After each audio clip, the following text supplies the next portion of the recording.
we here at One Life City believe and would work towards a faith that is embodied, not just in knowledge, not just in heart, but in our full being, that we are formed as people of God. One of the best practices to allow that to happen is the art of conversation. And it's a beautiful piece that I think for these last number of years have kind of felt lost, not only in our society and in our culture, but perhaps a little more so in the church. And so today, we're going to do that. Our theological praxis today is a praxis of conversation. And we're not just going to observe it where two people are up here having a conversation, but we as the people of God are going to have a conversation together. And so for us, it's an opportunity to have both a safe, healthy, and constructive conversation together, meaning that we are probably going to feel certain things as we share, but we're going to work through that. We're going to listen intently, listen deeply, and then we're going to reflect on what we hear through one another. The topic of today is safety. And if you're wondering, okay, safety, trigger word, or there's a lot of stuff happening, we picked it because safety is a relevant issue for our community. There are, perhaps for many of us in this room, there's trauma, there's pain, there's kind of this, there's barriers, there's hurt, right, that holds us from one another and holds us from being present to what God's doing. And so safety is relevant at an adult level. Safety is also relevant at a kid level. For a lot of our children, vulnerability is an area that we want to make sure we're aware of, and we're doing what we can and what we need to do to make sure that our children are safe. Don't think I need to go any further to what's happening nationally, but perhaps this is a very relevant conversation that we can be having. With that said, there is no goal. There is no agenda. We're not trying to solve anything or resolve anything. The intent of today is to listen, to share, and to reflect. The reason why we're having it today, as opposed to perhaps like a town hall or a business meeting, is that those who show up are those who have the loudest voices, or those who are just, right, there's something there that they want to be in the member, whatever it is. Well, surprise, surprise, we don't have membership, so that doesn't quite apply or work for us. But the other piece, too, is that it excludes certain voices. And so to have it on a space like this allows for all of us to participate. Whether we want to or not, there's no forcing us to do that. But it allows for all access, for all of us to have our voices heard. And that's the intent of today, that we might have our voices heard, that we might listen deeply, and we might reflect on what safety means to the people of God in this room together. And perhaps the one outcome is that we might know each other just a tad more. And perhaps we might value conversation that we didn't have before. And lastly, the reason why I think this can work, because we have trust together. There was anxiety on my end to say, okay, will this work? Is this so different that this is going to be one of those Sundays that I'm like, oh my gosh, I wish we did not decide to do this.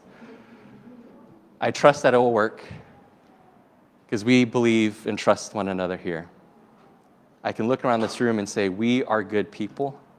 We are people that I deeply trust. And secondly, there are two guides that I have come to know and deeply appreciate and respect, have been under their leadership.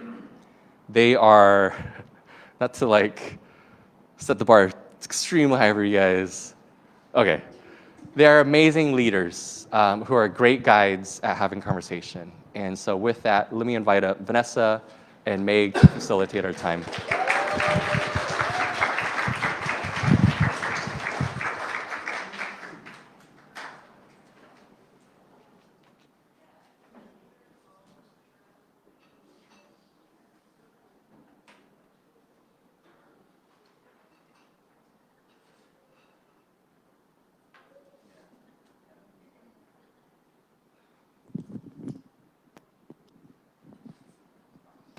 All right, we're here talking about safety.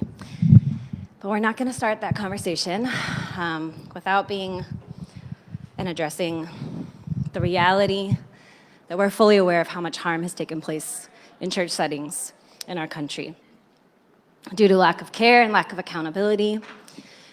There are journalists like Julie Roys, who has an entire account dedicated to reporting and exposing the abuse and the abusers that have been found within the four walls of the church.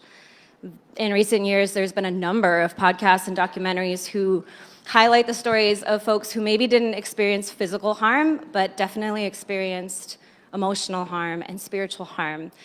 And they highlight the reality of unchecked, unhealthy environments within the church. So we're not downplaying that.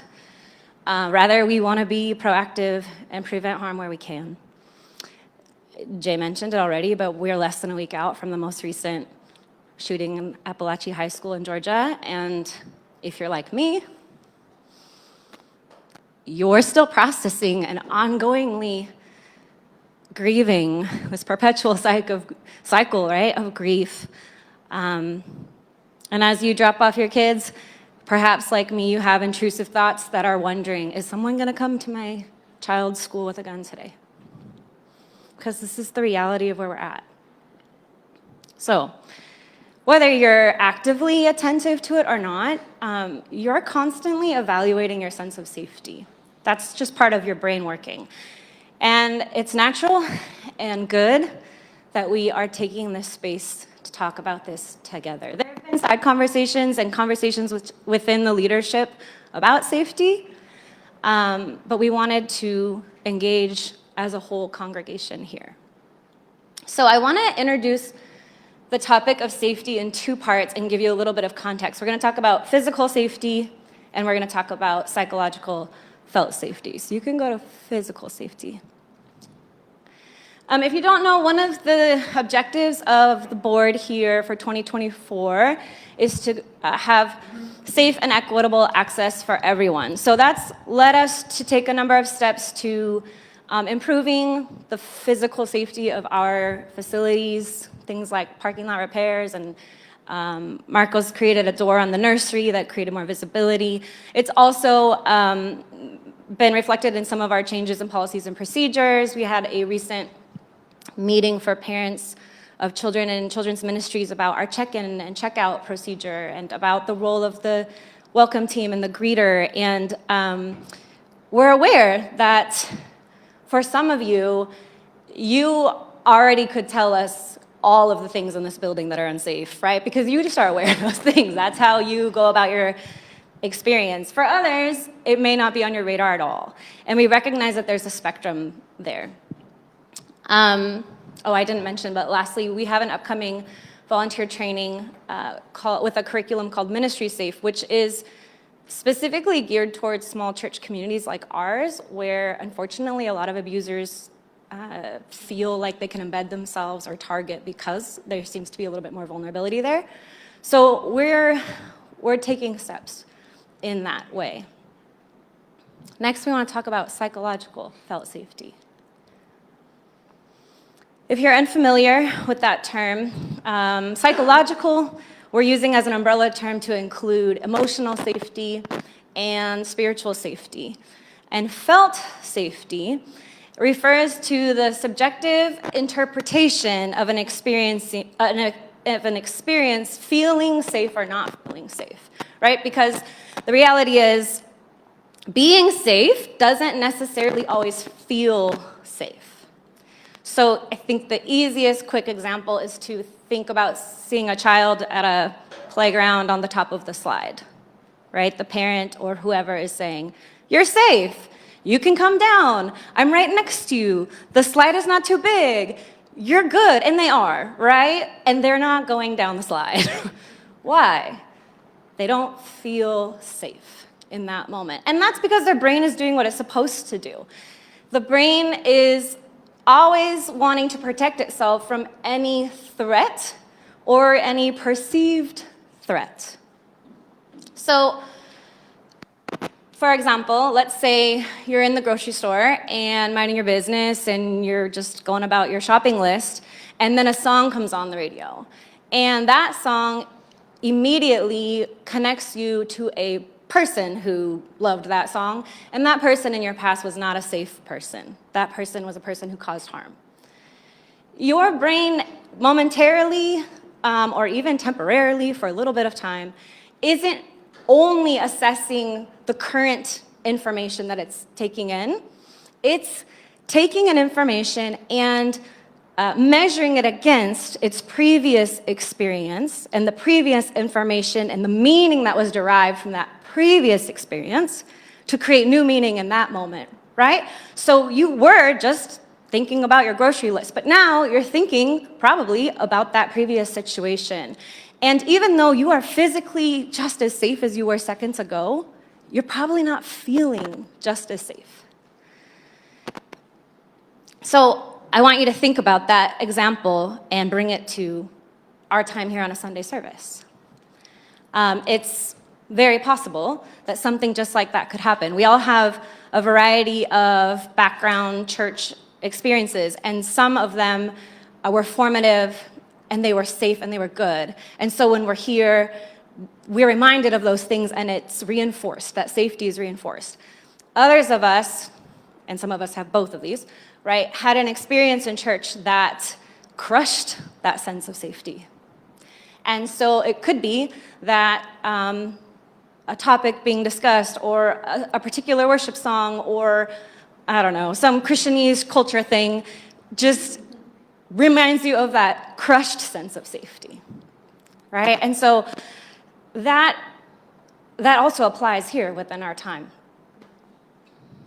On the other hand, I want to talk about what a safe feeling brain feels, what it's like when you are in a psychologically safe space. That's a beautiful place. That's where there is an openness, an ability to connect to yourself, connect to God, connect to the person in front of you. There is a space that allows for learning, for making new meaning. There's a space that allows for a healthy interdependence in your relationships. It should be a space where you can ask questions, or you can contribute ideas, or you can take risks, because your brain isn't worried about those self-protective functions, right? So it's not going to be your engaging and making meaning isn't going to be hindered by those fight, flight, freeze, fawn responses, that survival mode that the brain might move into if it's feeling at risk. So something I think about a lot, and I'll just kind of put out there for you to think about, maybe discuss later, is there has got to be a strong correlation between the experience of psychological felt safety on a Sunday morning, or in a small group setting, or in a discipleship course, to directly, right? A direct correlation to our spiritual formation. Because the degree of felt safety or lack of felt safety that we're experiencing directly impacts our making of meaning and our processing. So, given that all of those different factors are happening here on a Sunday morning, and that we are, spanning a wide spectrum of background, the big question then is, what do you do when within one service, some may be experiencing a sense of safety, and another in the same room may be experiencing a sense of activated alarm or discomfort, right? What do we do with that? That's what we're going to talk about. That's what we're going to try to figure out together, because we do desire to listen to each other and learn from the lived experiences of one another in our community. Right, thanks, Meg. But before we have a conversation about safety, we need to have a conversation about how to have safe conversations. I would imagine that most of us have experienced at some time being in the midst of a conversation with someone, and maybe they say something, or there's some type of nonverbal communication that we just feel our defenses go up, right? That our nervous system is triggered for some reason, and it's telling us this is not safe. Right? Sometimes in those instances, we might shut down and be like, figure out how to exit that conversation, that interaction as quickly as possible. sometimes we get escalated. The conversation gets a little bit heated. So just think about that for yourselves. Maybe is there a time that you've experienced that? I know for myself, just recently, I had an experience like that. And so, even as somebody who really values peacemaking and values these types of healthy conversations, it's still a struggle, right? Not too long ago, I was having a conversation with my aunt, and, it was just general kind of check-in, how are you doing kind of thing. And then she made a comment about immigration. And right away, I was like, I just felt everything in my body tighten up, where I care deeply about the issue of immigration because I have a lot of people in my life who are immigrants, who are children of immigrants, who are deeply impacted by our immigration system. And there was something she said that felt really dehumanizing to immigrants, and I just felt everything tighten up. And normally in those situations, I'm actually the type to shut down. And in this case, our conversation got a little bit heated. We were both talking over one another. It ended in my aunt hanging up on me. So I think we've all, had those types of experiences. And in this space, because there is so much opportunity for those types of conversations, especially in our political climate, especially in an election season, we want to have in this space the opportunity to practice with people who have shared values, where there is this shared desire to follow Jesus, to love one another well. We want to practice that here and hope that that can also influence the way that we engage in conversations outside of this space. And so we want to set a few guidelines for healthy conversations. And these are going to be they're up on the screen. They're also on your tables as well.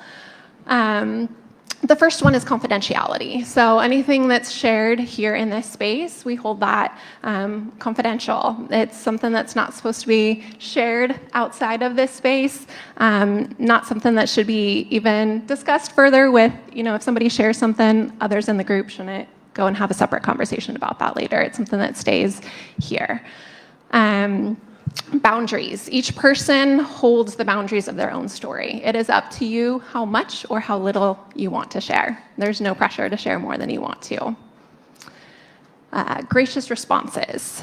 We want to recognize when somebody shares something, especially if it is something that's heavy, that's vulnerable, where there's some big emotions around it. We want to honor the emotional labor, the vulnerability that it takes to share. Inclusion. We want to pay attention to who is speaking and who is not. And if we notice that there are people who aren't sharing, to offer that gentle invitation, like, hey, do you have anything that you want to share? Again, allowing them the opportunity to say yes or no. We also want to honor lived experience. We recognize, just as Meg said, that a lot of us are coming from different experiences. We want to learn from those who have had different lived experiences than us. And in that, we also want to recognize that the role that privilege plays in conversation, right? Based on, our cultural identity, our gender, our educational status, our socioeconomic status, all those things play into how we show up in conversations and how comfortable we might feel to share or not share. And so we want to recognize that. We want to elevate the voices and stories of those who often have to fight to be heard, and honor the additional emotional labor that it takes for them to share. And we also want to practice being with. As Jay said, we're not like necessarily trying to reach an agreement or some steps. We do want to hear from you, and there's going to be a chance at the end. We have a survey if there's anything like tangible that you guys want to share with our leadership of some steps that we can take towards safety. We do want to hear that and be able to take action. But also in this space, we're seeking to be with one another, to understand one another a little bit more. We welcome emotions without offering platitudes or trying to find resolution. And so in the midst of this, we seek to understand one another. We seek to love one another well. And I think that Romans 12:10 kind of sums up what we hope for this conversation. And that says to be devoted to one another in love, to honor one another above yourselves. if that is fulfilled within these conversations, I think that's a success.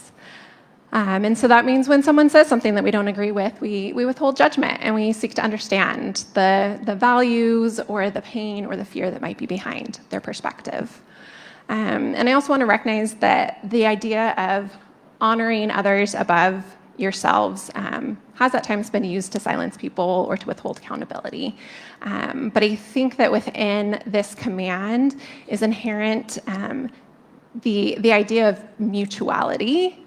And so when there are those who are often more honored in a society or in a community, those who have more power, they have a greater responsibility to honor those who don't hold that same kind of power.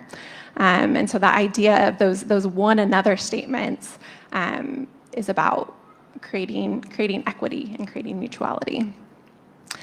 And so even as we talk about safety and how to have safe conversations, we also recognize that we can't guarantee safety. And so these conversations, we recognize that it requires courage. And so I wanted to read for us some words. It's called Invitation to Brave Space. These words were written by Beth Strano. And I just want to read this as kind of as a blessing and an intention over our time. There is no such thing as a safe space. We exist in the real world. We all carry scars and have caused wounds.